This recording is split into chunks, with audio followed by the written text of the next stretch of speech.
लोकसभेच्या घवघवीत यशानंतर महाविकास आघाडीच्या वतीने आता आगामी विधानसभा निवडणूक जिंकण्यासाठी राष्ट्रीय काँग्रेस पक्षाने आतापासूनच कंबर कसायला सुरुवात केली आहे. येणाऱ्या विधानसभा निवडणुकीच्या पार्श्वभूमीवर काँग्रेस पक्षाच्या वतीने इच्छुक उमेदवाराकडून अर्ज मागवण्यास सुरुवात केली आहे.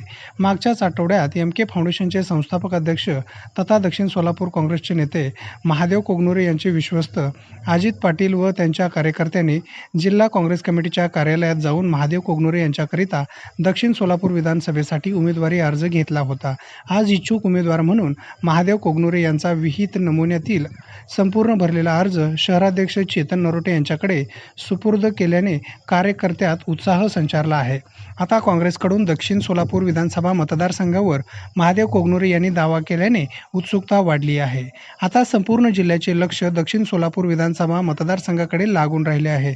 मागच्याच आठवड्यात महादेव कोगनुरे यांच्या कार्यकर्त्यांनी श्री सिद्धरामेश्वर व रूपाभवानी मातेची विधिवत पूजा करून व नतमस्तक होऊन महादेव कोगनुरे यांना उमेदवारी मिळावी म्हणून मंदिरात प्रार्थना केली होती. या प्रसंगी शहराध्यक्ष चेतन नरोटे, तिरुपती परकीपंडला हरीश पाटील, सुरेश हसापुरे, रमेश हसापुरे, प्रभाकर दिंडोरे, गुरुलिंग अचलेर, मल्लीनाथ धरसांगे, सरपंच बसवराज बगले, राधाकृष्ण पाटील, अशोक देसाई, मल्लेश मंदोली, बसन्ना बाके, रविकांत पाटील आदींची उपस्थिती होती.